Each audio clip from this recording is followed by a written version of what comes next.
이 마지막 때를 사는 우리에게 하나님이 어떤 마음을 주셨는가? 이 마지막 때를 대하는 우리의 삶의 자세와 태도는 어때야 되는가? 우리는 어떠한 믿음을 본질로 여겨야 되는가? 그렇다면 우리의 삶의 비본질은 무엇이어서 본질을 지키기 위해서는 어떤 것들을 버려야 하는가? 결국 우리의 신앙의 태도와 자세에 대한 것들을 계속 나누고 있습니다.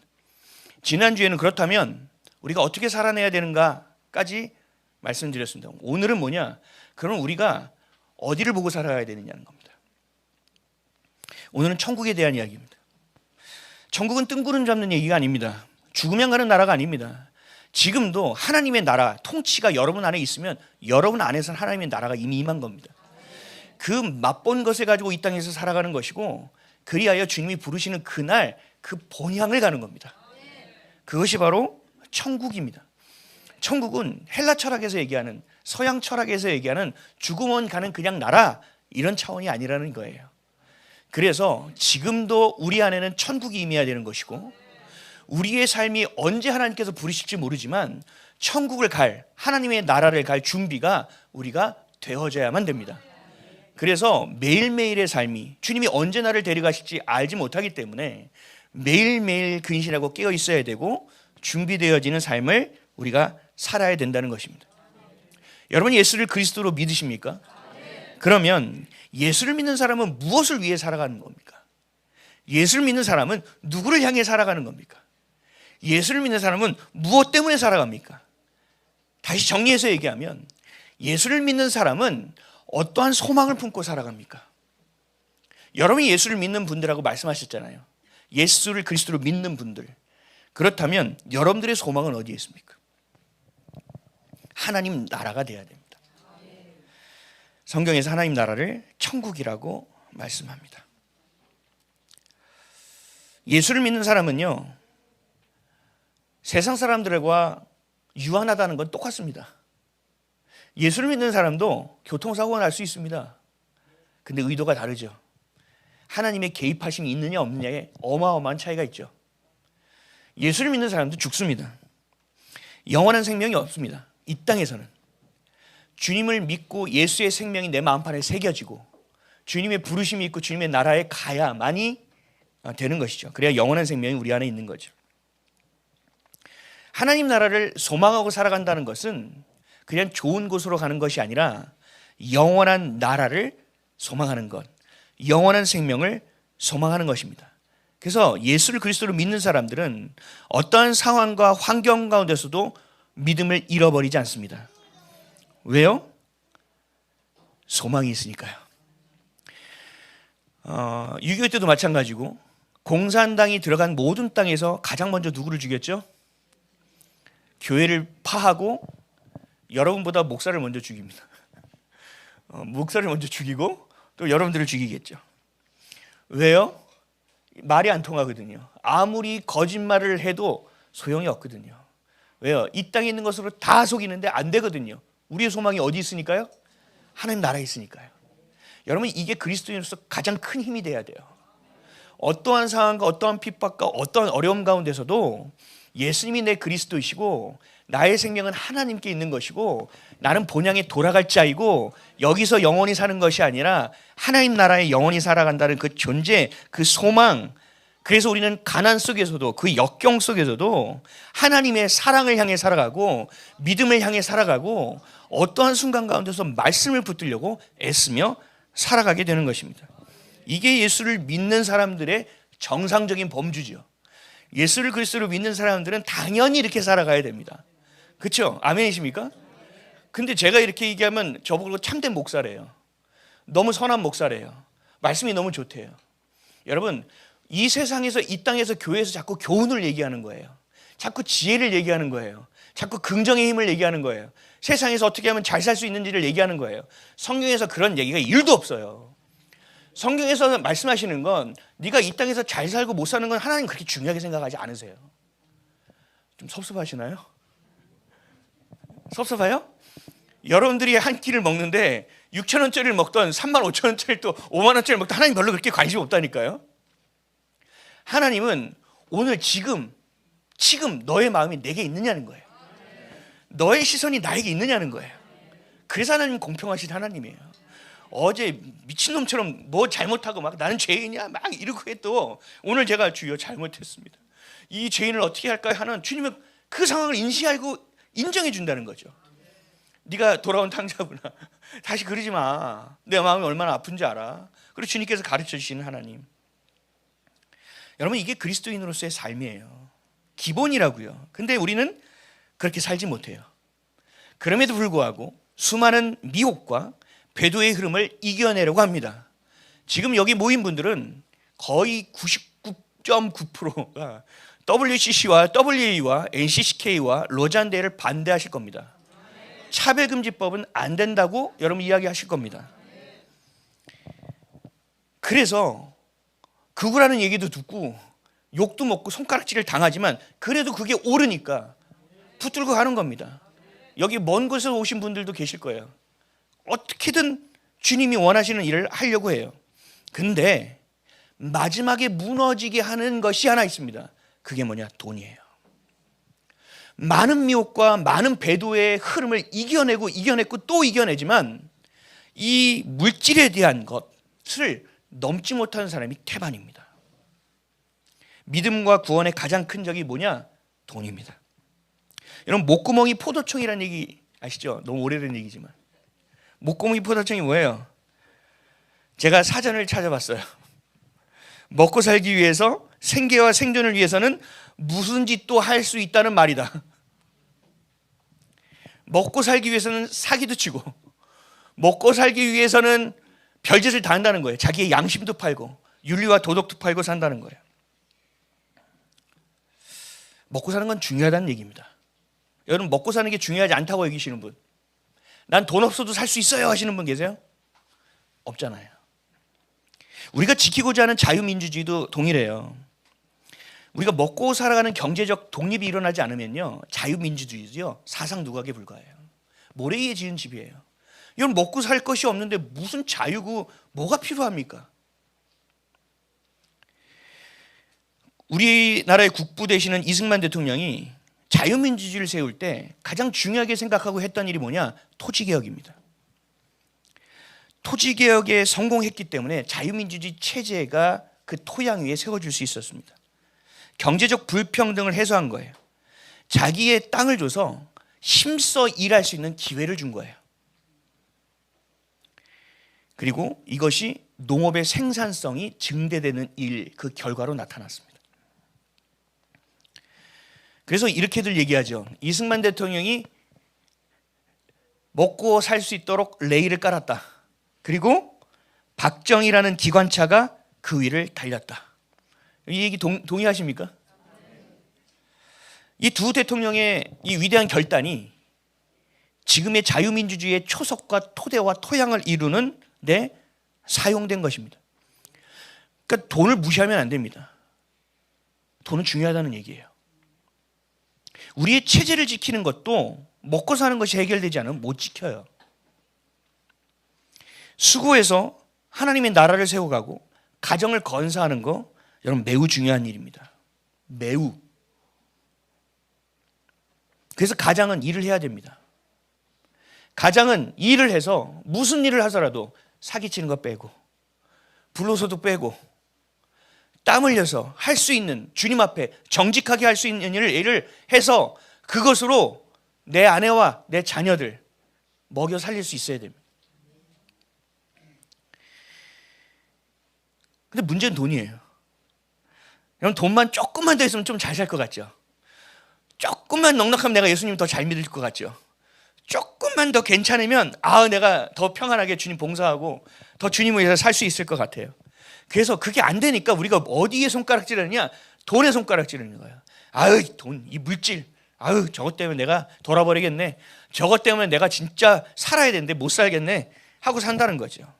여러분, 돈의 문제가 아니에요. 잘 보셔야 돼요. 돈을 우상으로 여기는 우리의 마음이 문제입니다. 여러분, 돈 있어야 구제할 수 있어요. 그렇죠? 지금 우리 옷 가져오세요, 신발 가져오세요. 여러분, 뭐 주고 샀어요? 쌀로 가서 바꿨어요? 물물 교환했어요? 돈이죠. 돈으로 샀단 말이에요. 돈이 없으면 구제를 못해요. 돈이 있어야 먹고 살 수 있어요. 돈이 있어야 이웃을 도울 수도 있어요. 돈이 있어야 여러분 지금도 전기 켜고 여러분 많아가지고 공기청정기 하나 했거든요.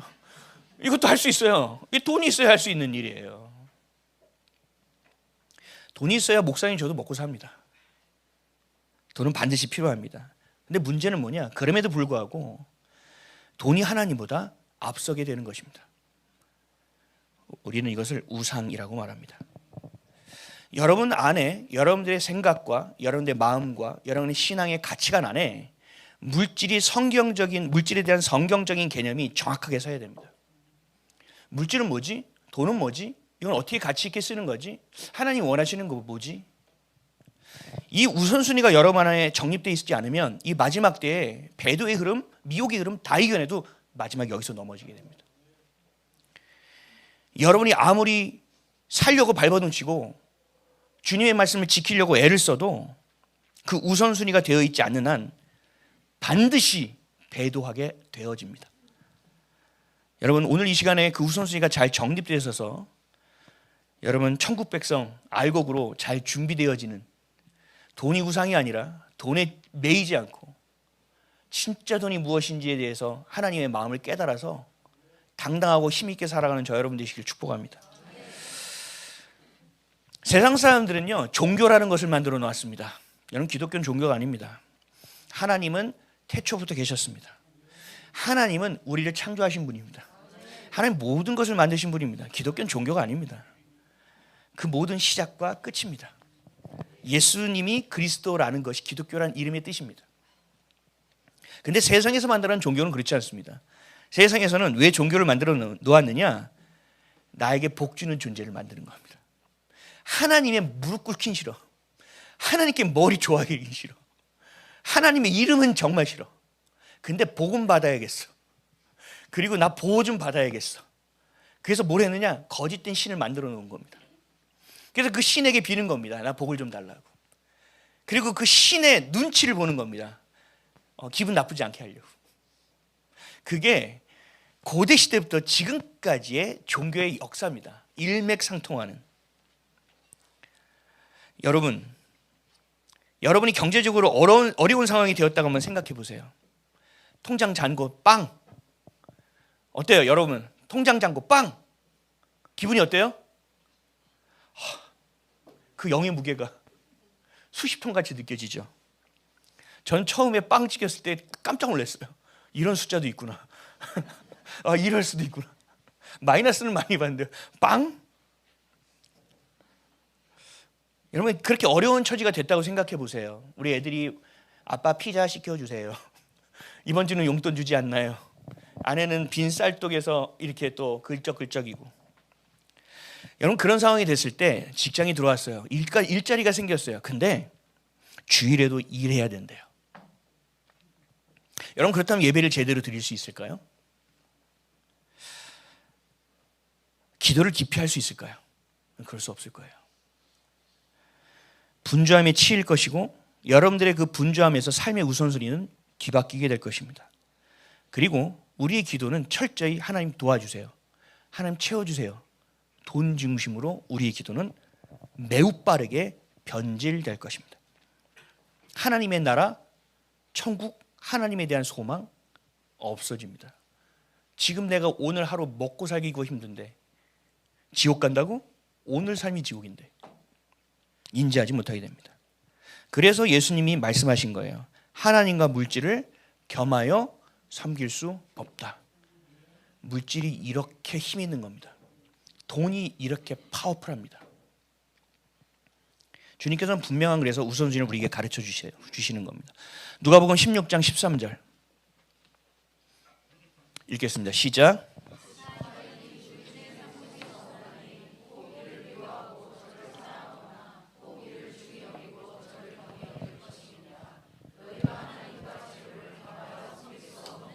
아멘. 사람이 두 마음을 품을 수 없다는 얘기예요. 분명히 뭔가는 마음이 가게 돼 있어요.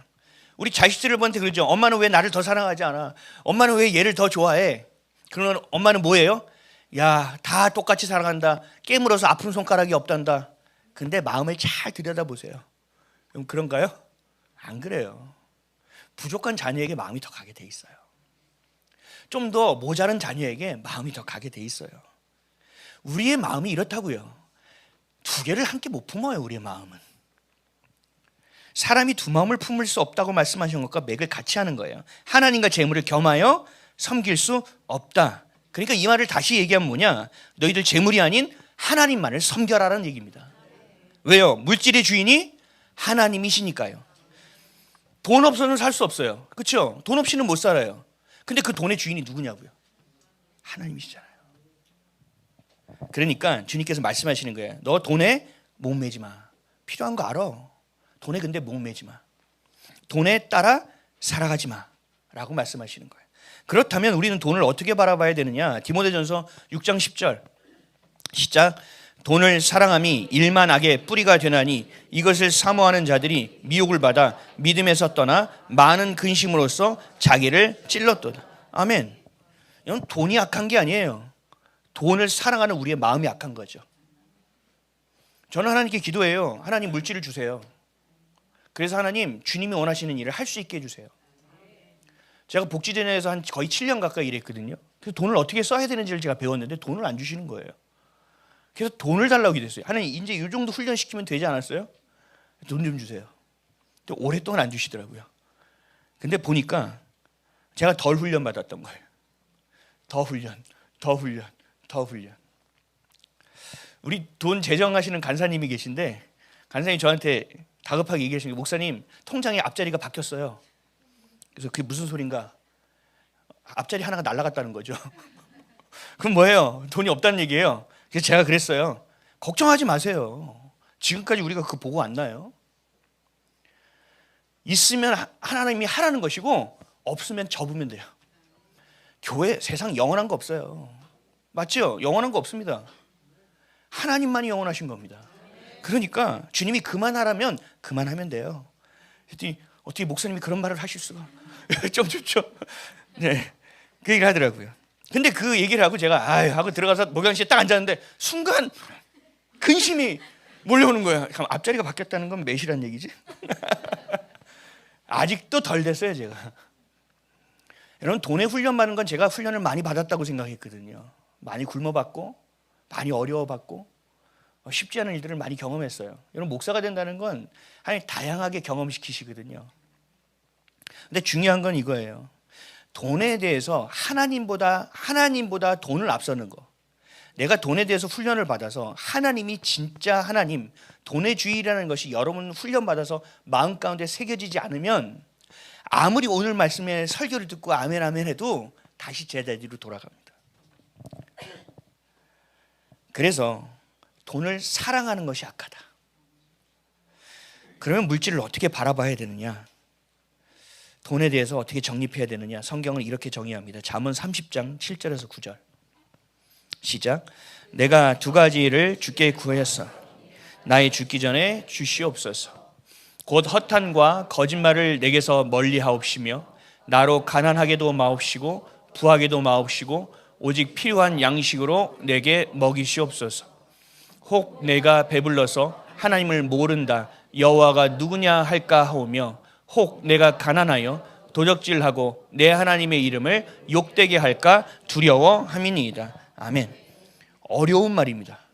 매우 어려운 말이고 읽고 싶지 않은 말씀인 거 압니다. 근데 잘 들으셔야 돼요. 여기서 가난이라는 것은 궁핍함을 얘기하는 겁니다. 궁핍함. 어디서 꿔야 되나? 뭐 해야 되나? 궁핍하지 말아야 된다는 얘기입니다. 그러니까 일을 해야 된다는 거예요. 그리고 너무 부유해서는 안 돼요. 인간이라는 존재는 여러분들도 조금은 경험해 봤을 텐데 저희 아들이요 고3인데 지금 졸업반이에요. 인턴으로 해서 회사를 나가요. 지금 취업을 했어요. 근데 얘가 용돈이 8만 원이었습니다. 8만 원. 교통비는 따로 지급합니다. 여러분 너무 짜다고 생각하면 안 돼요. 8만 원.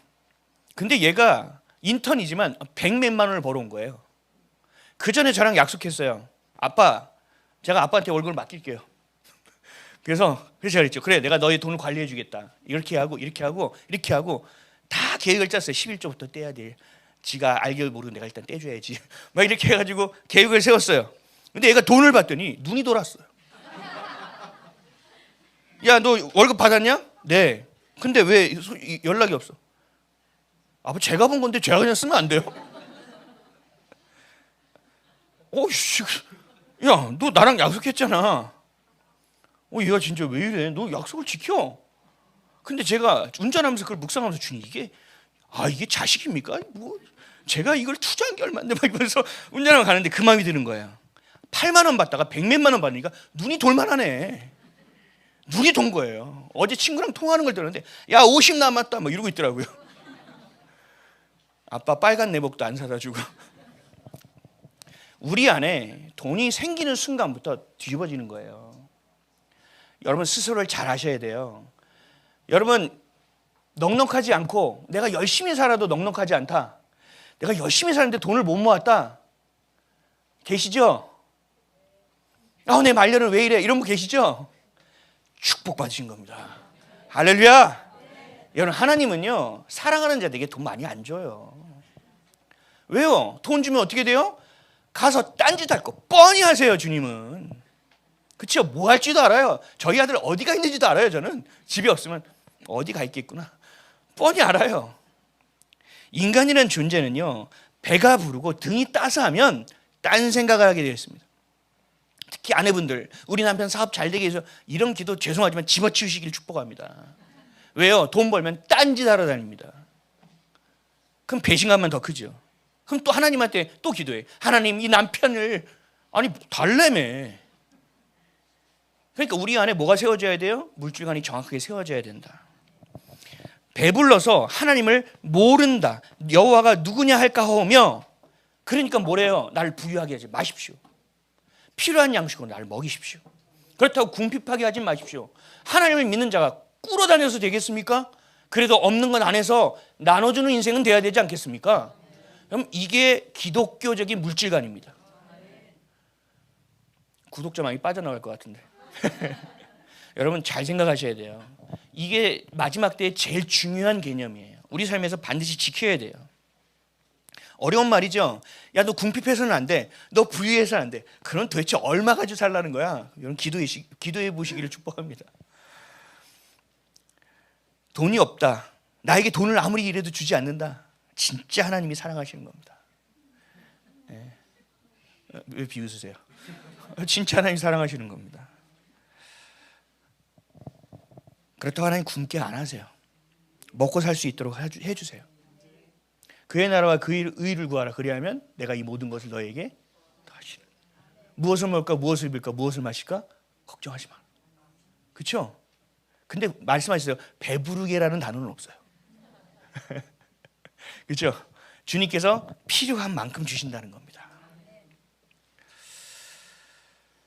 근데 부하기도 해주세요. 그럼 질문하죠. 그럼 하나님 부자가 되지 말라는 말입니까? 막 들려요. 막 여러분 마음속에 있는 소리가. 부하기도 하실 수 있죠. 근데 진짜 예수가 그리스도로 내가 전부가 돼야 돼요. 제가 진짜 부자를 봤는데요. 그분은요 10의 9조를 합니다. 10의 9조. 10의 1조는 11조, 10의 2조는 구제헌금, 10의 3조는 뭐 개척교회 뭐 해서 10의 9조까지 합니다. 그래서 제가 청년들한테 얘기하거든요. 돈에 너 미치면 안 돼. 그래서 청년들한테 얘기하면 청년들이 얘기해요. 그 10의 1조는 얼만데요? 11조 그래도 좀 되겠지. 그럼 나도 10의 9조는 할 수 있어요. 라고 얘기해요. 사람은 그렇지 않아요. 돈을 벌면 벌수록 욕심이 많아요. 제가 재단에서 후원팀장을 한 적도 있거든요. 근데 후원팀장을 할 때 돈 많은 사람들요. 죄송하지만 후원 많이 안 해요. 왜요? 돈이 우상이 됐기 때문에 돈을 못 써요. 자기를 위해서도 돈을 잘 못 써요. 돈을 섬기는 자가 되었기 때문에. 우리 성경을 보면요. 부자 청년이 나오죠. 이 부자 청년이 가진 부유함이 이 청년에게 은혜가 되었습니까? 축복이 되었습니까? 저주가 되었습니까? 저주가 되었죠. 말씀 보겠습니다. 마태복음 19장 20절에서 22절입니다. 시작. 그 청년이 가로되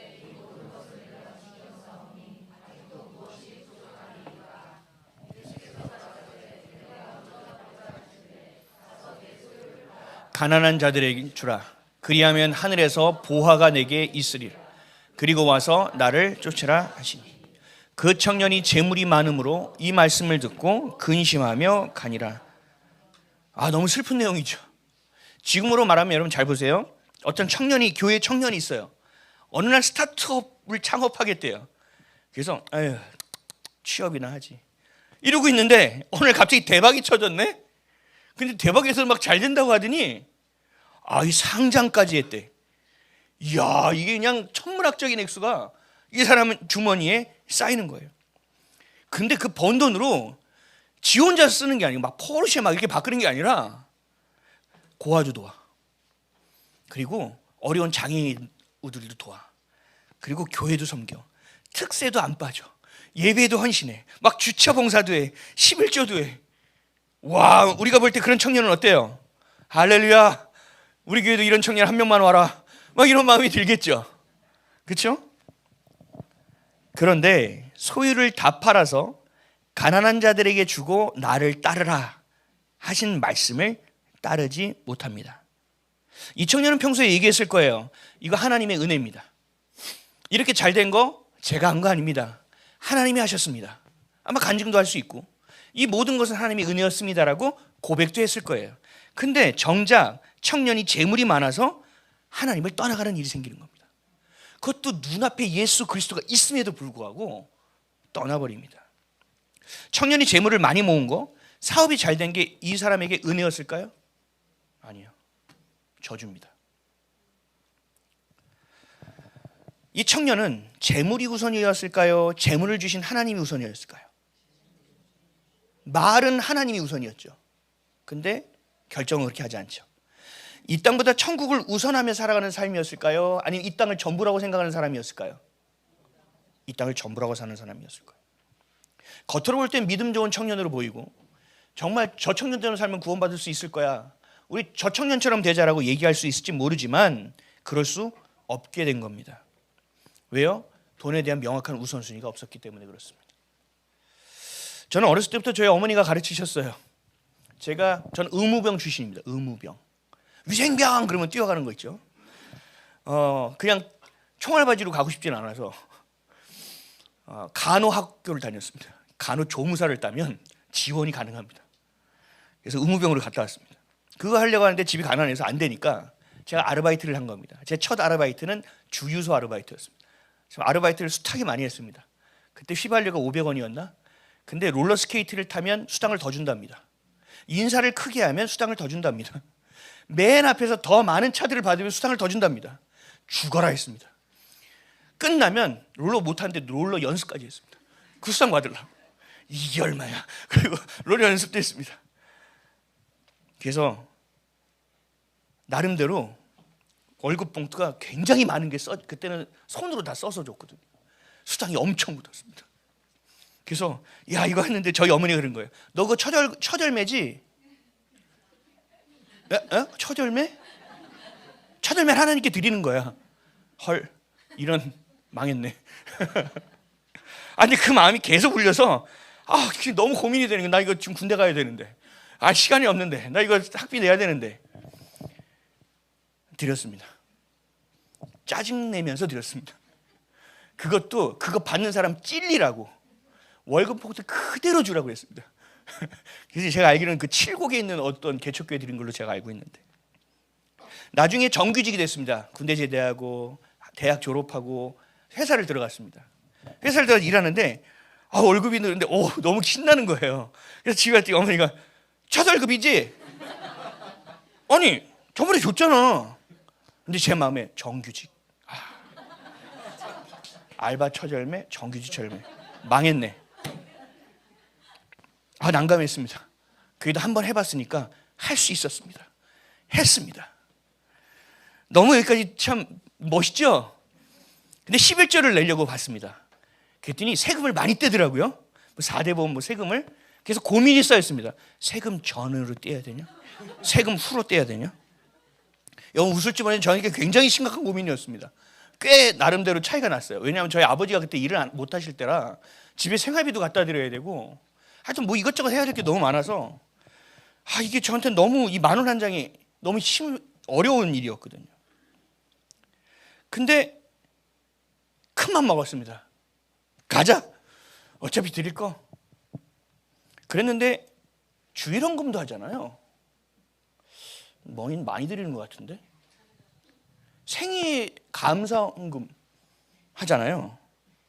너무 많이 드리는데. 이게 고민이 너무 많이 되는 거예요. 왜냐하면 그렇게 다 드리고 나니까 내가 쓸 게 없어. 뭘 먹고 입히고 하는 거야. 그리고 회사에서 커피 타 먹으면서 마시게 하시는구나. 마시게 하는구나. 회사에서 점심 줘. 먹이시네. 하나님 이렇게 하시는구나. 굉장히 어려웠어요. 고민했어요. 이건 돈이라는 게 그렇다는 거예요. 있는 사람은 돈 고민 안 할 것 같아요? 아니요. 조금만 이율이 몇 퍼센트만 떨어져도요, 몇 억, 몇십억, 몇천억도 손해볼 수 있는 게 부자들이에요. 서울 집값 떨어졌어. 그래서 뉴스 보면 0.4%. 뭐야? 0.4%가 떨어진 거야 이게? 근데 있는 사람들 입장에서 계산해 보니까 많이 떨어졌더라고요. 한두 채? 아니 많이 가진 사람은요, 그 0.1%, 1%에 어마어마한 게 왔다 갔다 하는 거예요. 그러니까 부자들 어떻게 하는지 아세요? 여러분, 돈에 매입니다. 부자들이요, 잠깐 순간에 손해보는 게 어마어마하니까 눈에 불을 켜고 돈에 매여요. 부자들은 이렇게 돈에 매여요. 그럼 없는 사람들은 어떻게 할까요? 요번 달에 조금만 못 보면 어떻게 돼요? 야, 보일러 꺼. 집에서 반팔 입고 난리야. 양말 신어. 이러면서 옛날에 저도 그랬어요. 입고 다녀, 입고. 그렇게 했어요. 근데 한 달에 요걸 못 벌면 요만큼, 요걸 못 벌면 안 되니까 너무 큰 차이예요. 그러니까 돈이 없어도 돈에 매여요. 돈이 많아도 돈에 매이고 돈이 없어도 돈에 매여요. 그래서 아까 잠언 말씀을 하시는 거예요. 나를 궁핍하게도 마시고 하나님 나를 부유하게도 마셔서 하나님 안에 있게 해주십시오라는 절절한 기도라는 거예요. 나중에는 계산을 철저하게 하다가 제가 회계학을 공부했었거든요. 그래서 11조 아직 계산 정확하게 해서 드렸습니다. 원 단위까지. 그러다가 너무 째째해 보여서 제가 반올림을 하기 시작했습니다. 처음에 10단위, 100단위, 1000단위, 만 단위까지. 나중에 왜 그렇게 됐느냐? 하나님이요, 보화를 하늘에 쌓으라고 하셨잖아요. 제가 천국이 있다는 것이 믿어지는 순간부터 제 물질의 관이 바뀌기 시작했어요. 이 땅에 있는 거 그냥 그렇게 살면 되는 거지. 근데 내가 영원한 나라에 가는데 나 여기에 투자할 거야. 그 마음이 생기기 시작하니까 아까운 게 아니라 어떻게 하면 조금 더 드릴 수 있을지를 고민하는 겁니다. 물질에 대한 얘기를 하는 거예요. 어떻게 하면 조금 더 드릴 수 있지? 야, 100의 자리에서 반올림하자. 1000의 자리에서 반올림하자. 아이씨, 더 내. 그래도 시험은 있었어요. 오늘 헌금하려고 딱 봤더니 10,000원짜리가 분명히 있었거든요. 50,000원짜리 한 장 딱 있는 거야. 이건 고민되는데.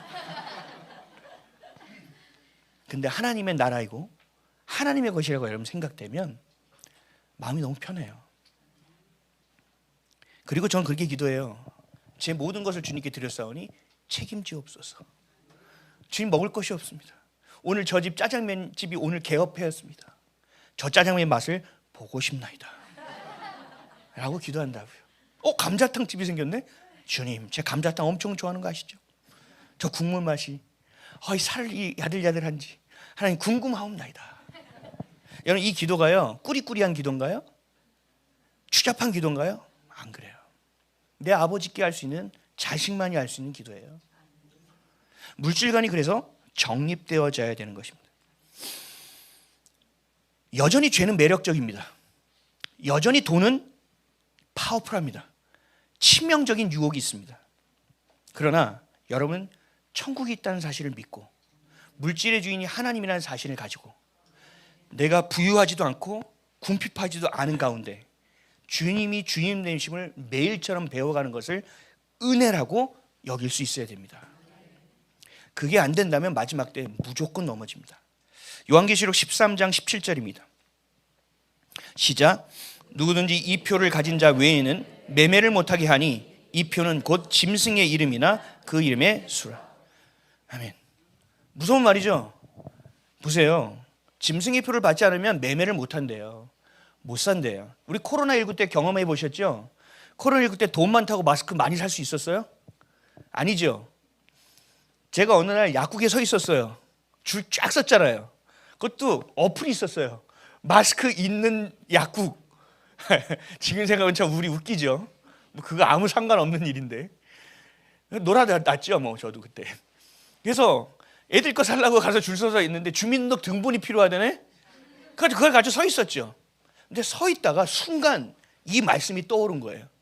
섬찟하더라고요. 소름이 돋는 거예요. 마지막 때가 이렇게 되겠구나. 표를 받지 못하면 내 자식에게 먹을 거를 못 먹이겠구나. 돈이 있어도 고기 한 점 못 사겠구나. 야, 이 상황이 우리에게 오겠구나. 앞으로 교회에 대한 핍박과 박해는 점점 심해질 겁니다. 여러분들 지금 겪는 건 핍박 박해의 시작도 안 됐어요. 죄송하지만 지금 교회 안에서 혼자 넘어지고 자빠지고 난리 나는 겁니다. 지금 하나님의 핍박과 박해가 진짜 시작되면요, 여러분 그 고난이 커지면요, 짐승의 표를 받지가 않고는 매매할 수조차 없게 된다고요. 그럼 옆에서 응애 하고 울면 분유사야로 가야 되는데, 아빠 배고파요 그런데 가야 되는데, 여러분 어쩔까요? 여러분 어떠실 것 같아요? 여러분의 심령 안에, 여러분의 마음 안에 예수님만이 내 삶의 그리스도이시고 나에게 생명 주신 분이 주님이시고 그 생명을 책임져 주실 분도 주님이시고 그 생명의 주인 되신 분도 주님이라는 것이 여러분 마음 안에 지금 새겨져 있지 않으면 무조건 넘어갑니다. 이게 마지막에 가장 강력하게 사단이 공격하는 일일 겁니다. 여러분 지금도 여러분의 통장 상태를 보고 여러분의 영적인 수준이 왔다 갔다 하면 안 됩니다. 비어 있으면 뭘 해야 돼요? 주께서 주실 것을 기대해야죠. 뭐 아멘이 없네요. 환란이 있고 어려움이 있어요? 오, 내가 제대로 하고 있네. 이거 방해가 엄청 심하네. 이것들 봐라. 할렐루야. 주님 빛을 주시옵소서. 이런 기도를 할 수 있는, 예수가 나의 전부가 된다라는 신앙이 여러분 안에서 선명하게 있지 않으면 여러분 물질 돈에 대한 그 생계 때문에 반드시 배도하게 된다니까요. 배도할 수밖에 없게 됩니다. 사랑하는 성도 여러분, 천국은 있어요. 저와 여러분이 가야 될 본향이에요. 여러분 부자 청년처럼 근심하고 이 땅에서 잘 사는 거 생각하고 주님을 떠나가실 겁니까? 그렇게 어리석게 살 겁니까? 확실한 성경적 기준을 세우고 기도해야 됩니다.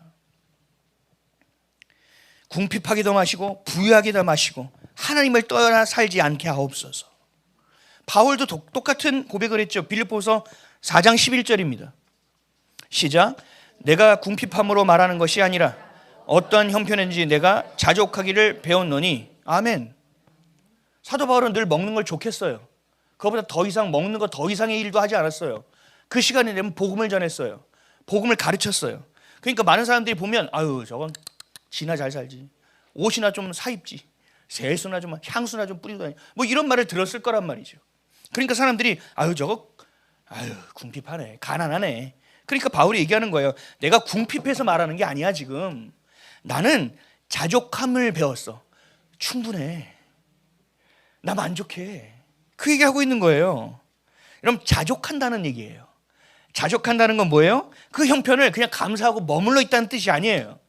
자족한다는 건 뭐냐? 예수 그리스도 한 분으로 충분하다는 얘기를 하고 있는 거예요. 예수님만으로 난 만족할 수 있다는 얘기를 하고 있는 거예요. 여호와는 나의 목자시니 내게 부족함이 없으리라는 선포를 하고 있는 거예요. 이 정도 돼야 물질에 끌려다니지 않는 거예요. 요즘 청년들 창업하면 그래요. 3시, 4시에 닫아버려요. 점심시간에 테이블 2개 놓고요, 손님 2팀 받고 끝이에요. 안 한대요. 처음에는 제정신이야, 저 월세 낼 수 있어, 막 이런 생각을 했거든요. 근데 그 친구들 뭐 하는지 아세요? 가서 놀러 가지 않아요. 그런 친구들도 있겠죠. 근데 집중 팔고 망할 수 있어요. 근데 그 다음에 뭐 하느냐? 문을 닫아놓고 놀러 가는 게 아니고 연구하더라고요. 어떻게 하면 이 반죽을 좀 더 부드럽게 만들 수 있는가? 어떻게 하면 어떤 더 어울리는 소스를 만들어낼 수 있는가? 어떻게 하면 고기를 좀 더 연하게 만들 수 있는가를 연구하더라고요. 힘있게. 여러분 이게 자족의 개념이에요. 내가 이 정도 벌면 나 여기서 끝 아니라니까요. 자기의 상황 가운데서 최선을 다한다니까요. 힘을 다한다고요. 자족함의 능력을 위해서 나 형편 만족해, 나는 감사해. 아니요. 거기서 끝나는 게 아니에요. 그 시간에 뭐예요? 복음을 전한다니까요. 그 시간에 말씀을 연구한다니까요. 그리고 그 영향력을 많은 이들에게 내어준다는 거죠. 아멘이시죠? 근데 여기까지 들어도 특히 청년들은 잘 마음에 와닿지 않을 수도 있어요. 왜? 아직 자기의 리밋, 한계를 경험하지 않은 청년들이 많을 거거든요. 근데 돈은 힘들어. 돈을 버는 거 없어서. 근데 돈을 벌고는 싶어. 그러니까 제가 청년들한테 얘기하면 이런 얘기를 해요. 목사님 말씀 다 알아듣겠어. 오케이. 근데 한 번쯤은 잘 살아보고 제가 다시 얘기할게요. 제가 일단 배 한번 배부르고 배 한번 두들겨 보고 나서 주님께 돌아갈게요. 이런 얘기들을 해요. 여러분, 이게 타협이에요. 그렇게 하고 내가 주께 돌아갈 수 있을 것 같죠? 천만에요. 돈을 우습게 여기는 거예요. 예수님께서 수많은 우상 중에 돈을, 물질을 딱 갖다 놓고 하나님과 비교할 정도로 굉장한 파워풀한 돈을 자기가 관리하고 자기가 컨트롤할 수 있다는 믿는 교만이에요. 여러분, 타협하면 안 됩니다. 올곧게 가셔야 됩니다. 예수 그리스도가 가신 그 길을 걸어가셔야 됩니다. 돈에 대한 시험을 넘어서야만 마지막 때 알곡이 될 수 있습니다. 돈이 아니라, 형편이 아니라 하나님의 나라에 대한 소망을 가지셔야 됩니다. 오늘 본문으로 돌아가 볼게요. 여러분 잘 들으셔야 돼요. 오늘 본문을 보면 부자와 거지 나사로에 대한 이야기예요. 엄청난 부자인 사람, 그리고 어마어마하게 쪼들리고 어려운 거지 나사로에 대한 이야기예요. 여기서 주님께서 물질에 대한 관을 우리에게 어떻게 주시는지 한번 보자고요. 오늘 본문 함께 읽겠습니다. 시작.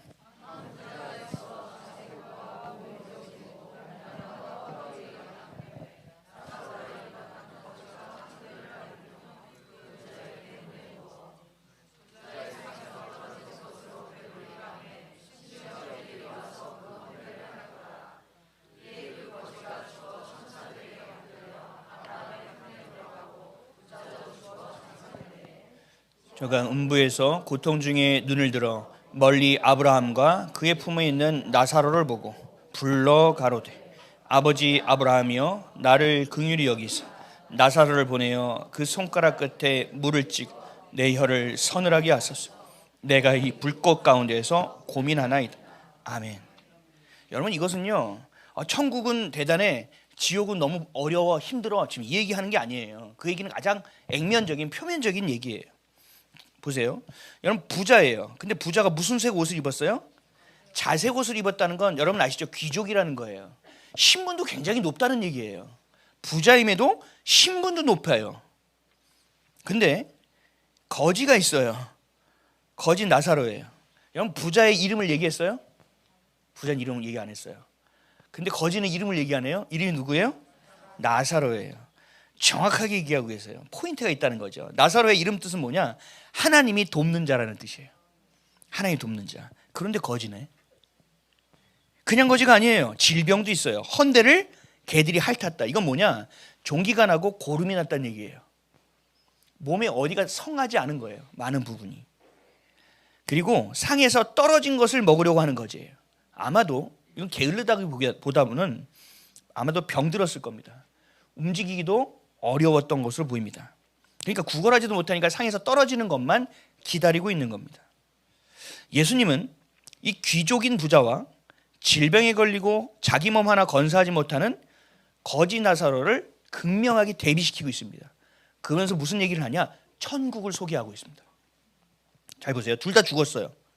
나사로는 아브라함의 품에 들어갔고 부자, 그 귀족은 음부, 지옥에 갔습니다. 그러니까 이 얘기는 이 땅에 사는 것보다 죽은 후의 심판이 매우 중요하다는 것을 강조하죠. 근데 저는 이게 더 흥미로웠어요. 부자가 지옥에 간 것은 갈 수 있다고 생각해요. 그 당시에 유대인들도 지옥에 갈 수 있다고 생각했어요. 근데 신기한 거는 이 거지 나사로가 천국에 갔다는 게 저는 흥미로워요. 거지 나사로의 믿음에 대한 이야기도 없었고 거지 나사로가 뭘 했다는 이야기도 없어요. 제가 옛날에 이런 예화를 읽은 적이 있어요. 어떤 성도가 천국을 간 거예요. 그랬더니 주님이 잘 왔다고 막 반겨주시는 거예요. 그래서 뭐 어떻게 하고 막 이야기하는데 갑자기 목사가 천국에 왔어요. 예수님이 뛰어가면서 이야 왔냐 그러고 막 반겨주는 거예요. 그러니까 평신도가 마음이 상한 거죠. 진짜 차별하네. 천국에서도 차별하네. 와, 이거는 좀 아닌 거 아니야? 그래서 예수님께 물어봤어요. 왜 차별하세요? 그래서 예수님이 얘기하는 거야. 야, 내가 목사를 너무 오랜만에 봤어. 내가 목사를 너무 오랜만에 봐서 내가 너무 기뻐가지고 나도 모르게 뛰어갔단다. 여러분, 교회 다닌다고 다 천국 가는 거 아니에요. 목사라고 다 천국 가는 거 아니에요. 성경을 많이 안다고 천국 가는 게 아니라고요. 그래서 우리에게 얘기하는 거예요. 나사로를 보라는 거예요. 질병에 걸려서 구걸하고 자신의 인생조차 구원하지 못하는 존재가 어떻게 천국에 갈 수 있냐는 거예요. 구원의 기준은 우리가 이 땅에서 뭘 하고 살았느냐, 내 상태가 어떠냐보다 우선되는 것이 있습니다. 그게 뭐냐? 하나님의 기준입니다. 나사로의 이름 뜻이 뭐였죠? 하나님이 돕는 자. 그러면 하나님이 이 가난과 질병으로부터 고난받는 나사로를 뭘 도왔을까요? 도왔나요? 나사로는 그렇다면 감사의 고백을 했나요? 없죠. 근데 나사로가 구원받았어요. 여러분, 나사로가 구원받았다는 건 뭐냐 하면 나사로는요, 믿음을 끝까지 놓치지 않았다는 것이 전제되어 있습니다. 누군가가 멸시했을 거예요. 조롱했을 거예요. 그리고 질병과 고통과 상처도 있어요. 아픔이 있어요. 끔찍하고 처참한 인생을 살아요. 근데 그 이름처럼 하나님이라는 이름을 부르고 살지는 않았을 거예요. 우리는요, 늘 내 처지를 바라봅니다. 제가 이 청년들 만나면서 마음이 너무 속상한 게 있었어요. 하나님의 마음을 너무 많이 몰라서, 자신을 너무 가볍게 생각해서 우리는요, 늘 내 처지를 봅니다.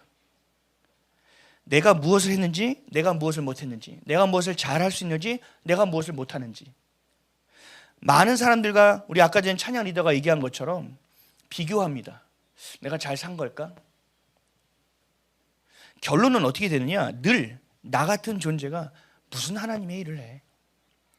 나 같은 존재가 뭘 할 수 있어? 또 하나님 그래도 구원을 하신 것 같으니까 그냥 이렇게 살다가 안일해져요. 자기를 가볍게 취급하든지 아니면 아니라는 삶으로 연결되어 버립니다. 여러분, 이러면 세상 사람과 다를 바가 하나도 없어요. 세상 사람들은 어떻게 사느냐? 늘 죄책감을 가지고 자기를 비판하며 삽니다. 아유, 내가 왜 그랬을까? 이 바보야. 그때 그렇게 했었어야 되는데 왜 이렇게 못했어? 하고 자기를 비판하는 사람이 있고요. 또 하나는 나르시즘처럼 자신은 괜찮은 사람이야. 세상을 잘못 만났어. 결혼을 잘못했어. 저 때문이야. 이 사람 탓이야. 저 사람 탓이야. 이 두 가지로 나뉘는데, 우리가 예수를 믿으면서도, 그리스도를 믿으면서도 내 처지를 바라보고 난 할 수 있는 게 없어, 나 같은 게 뭐 하는 것은요, 이렇게 살아가는 세상 사람들과 별반 다르지 않아요. 우리는 하나님께 도우심을 구해야 돼요. 하나님 분명히 돕겠다고 하셨어요. 그리고 부르심의 안에서 살아가는 나사로가 되어야 돼요. 뭐예요? 하나님이 돕는 자가 되어야 돼요. 내 힘과 내 능력으로 사는 자가 아니라 하나님의 도우심으로 사는 자가 되어야 돼요. 근데 우리는 늘 뭐예요? 내 처지만 바라보고 한숨만 쉬고 앉아있다고요. 내 입술은 하나님은 모든 것을 하실 수 있다고 믿는다고 선포를 하면서 내 처지를 바라보면서 나는 할 수 없다라고 생각한다고요. 그런 오류를 범한다고요. 여러분, 잘 생각하셔야 돼요. 교회를 다니고 좋은 회사를 다니고 자녀가 좋은 대학에 가고 돈도 많이 벌면 많은 사람들이 복 받았다고 생각해요. 여러분, 부자를 보십시오. 복 받은 겁니까? 부자 청년을 보십시오. 복 받은 겁니까? 그 기준 절대적으로 맞지 않아요. 그들은 얘기하죠. 아브라함의 혈통이어야 된다. 많은 것을 소유해야 된다. 그 부유함으로 그 열매가 증명되어야 한다. 뭐 이런 얘기로 유대인들 안에서는 그게 구원의 조건이라고 얘기해요. 근데 이 나사로는요, 그럼에도 불구하고 그 조건에 단 한 개도 부합되지 않았어요. 근데 분명히 얘기하잖아요. 하나님 나라에 갔다는 거예요. 사랑하는 성도 여러분, 여러분이 가난 가운데 힘겹게 살고 있다고 해서 하나님이 여러분을 버리신 게 아닙니다. 여러분의 처지를 바라보며 아유, 나 같은 게 뭐 라고 여러분이 생각하더라도 여러분을 향한 하나님의 부르심이 소멸되지 않습니다. 여러분의 삶이 아유, 난 잘못 살았어. 그리고 억울한 삶이 계속 반복돼. 야, 나는 안 되나 봐. 그리고 난 질병에 처해 있어. 야, 난 건강도 하나님께 드릴 게 없네 라고 생각하는 여러분의 처지가 그렇다 하더라도 하나님은 결단코 여러분을 버린 게 아닙니다. 일이 희한하게 잘 안 풀리는 사람들도 있습니다. 그럼 얘기하죠. 하나님이 모른 척하고 있다고. 아니요. 하나님 어제나 오늘이나 영원토록 우리와 함께하고 계십니다. 나사로의 이름처럼 하나님이 우리를 돕고 있다는 사실을 기억하셔야 됩니다. 고난당한 것이 우리에게 유익이라. 왜요? 하나님을 찾을 수 있으니까요. 세상의 그 어떤 우선순위를 다 뚫고 주님의 손을 딱 붙들 수 있는 순간이 고난의 순간이니까요. 밑바닥에 가서 그 누구도 나를 도울 수 없고 어떤 의사도 이 질병을 치료할 수 없고 그 누구도 나의 형편을 알아주지 않고 내 마음을 헤아려 주는 사람이 없는 그 고난에 처해 있는 사면초가가 되어 아무도 나를 도울 수 없는 상황이 있다는 것 자체가 여러분에게 가장 큰 축복이라는 거예요. 왜요? 그 모든 것을 다 제끼고 하나님을 볼 수 있는 순간이 내게 생긴 것이기 때문에 그렇습니다. 하나님은 도우십니다. 여러분의 도움이 어디서 오는지 여러분들 보셔야 됩니다. 하나님이 우리의 산성이 되시고 우리 요새가 되시며 우리를 붙들고 계시는 것이 여러분의 삶에서 확인되어질 수 있어야 됩니다. 이게 뭐냐? 우리의 기준이 나의 기준으로부터 하나님의 기준으로 옮겨가는 겁니다. 여러분이 그런 일들을 겪으면서 내 중심적 사고에서 하나님의 중심으로 옮겨가는 겁니다. 내 관점과 시선이 내 처지와 내 상황만 보고 안 될 것만 보던 시선에서 하나님이 보시는 시선으로 그 일을 바라보기 시작합니다. 그러니 어떻게 돼요? 하나님이 원하시는 꿈을 꾸게 되는 겁니다. 더 이상 내가 내 인생을 끌고 가는 것이 아니라 주님께서 나를 이끌어 주시는 인생이 되고 있는 겁니다. 나 이렇게 살고 싶어. 이렇게 살고 싶어 돼서 주님의 뜻대로 살게 되는 것이 아닙니다. 주님의 손에 꽉 붙들려서 이끌려가야 됩니다. 이게 안 되면 우리 말씀대로 살 수가 없습니다. 돈, 물질에 대한 가치관도 여러분이 삶을 보는 그 관점도 하나님께 있어야만 하는 것입니다. 나사로처럼 처참한 삶을 살고 개가 상처를 막 핥고 질병이 걸리고 천대받는 삶을 살고 부자가 먹는 상에서 부스럭이나 먹고 사는 그런 비참한 삶을 살더라도 여러분 믿음을 잃어버리지 않는다면 주님께서 우리를 외면하지 않는다는 사실을 기억하셔야 돼요. 그것이 우리에게 소망인 거예요. 나 같은 것도 나 같은 놈을 위해서도 주님께서 십자가에서 죽어주셨구나. 오늘도 그 십자가의 보혈이 유효하구나. 오늘 그렇게 깽판 치고 살았는데 오늘 내가 무릎 꿇는 그 순간 주님께서 내 입술에 키 기울여 주시는구나. 어떻게 이런 일이 있을 수 있지? 천지를 창조하신 이 위대하신 하나님이 어떻게 내 입술에 귀를 기울이실 수 있는 거지? 여러분 감동하고 살아야 되는 거예요. 감격하고 살아야 되는 거예요. 근데 나는 좀 더 목소리가 좋았으면 좋겠어. 난 키가 좀 더 컸으면 좋겠어. 좀 돈이 있었으면 좋겠어. 끝도 한도 없습니다. 끝도 한도. 하나님이 충분하게 준 겁니다. 돈이 없어요? 여러분 믿음을 주시는 겁니다. 돈이 많으면요 더 어려워요. 제가 돈 많은 분들 진짜 많이 만나봤거든요. 그 재단에서 홍보팀장 하면서 믿는다고 다 밖에서 포장들이 잘 돼 있는데 만나서 개인적으로 만나보면요 진짜 심각해요. 우리가 보여지는 게 다가 아니란 말이에요. 돈을 많이 줬어요 하나님이. 그렇다고 자긴 난 열심히 살았다 돈 못 버는 사람 너 게을러. 여러분 이런 교만 떨지 마세요. 하나님이 돈 많이 줬다는 건 뭐예요? 이웃에게 더 많이 흘려보내는 거예요. 보내라는 거예요. 더 많은 이웃을 섬기라고 더 주신 거예요. 어디서 각을 잡고 목을 곧게 하고 하나님 앞에서 서 있습니까? 또 물질이 없어. 내가 좀 궁핍하고 좀 가난하기도 해. 그러니까 고개 숙이고 살아. 누가 그렇게 살라고 했습니까? 하나님께서. 돈의 주인이 하나님이고 그 모든 것을 상속으로 받는 자녀가 고개 들고 다녀야죠. 하나님이 하시는데 어디서도 꿀리지 않으셔야 됩니다. 내가 힘들고 어렵다는 건 뭐예요? 하나님께서 자족함을 은혜를 주신다는 거예요. 내게 믿음으로 선물을 더 주시겠다는 얘기예요. 아등바등하면서 더 모으라는 뜻이 아닙니다. 세상의 모든 것을 얻고 하나님의 살아계심을 경험은 했지만 그 경험한 것에 머물러 버립니다. 부자는. 그 모든 것을 부자 청년처럼 하나님이 하셨습니다. 하나님의 은혜입니다. 하나님의 기적입니다라고 말은 그렇게 하지만 거기가 끝이라고요.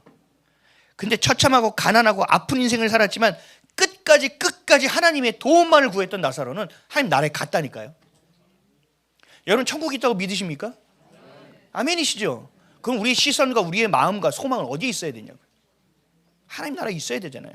그리고 이 땅에서 열심히 사세요. 힘있게 사세요. 남들이 뭐 얼마 받는 거 그거 무슨 상관이에요. 남들이 차 바꾸든 말든 무슨 상관이에요. 그렇죠? 여러분들의 시선이 어디 있어야 돼요? 하나님께 있어야죠.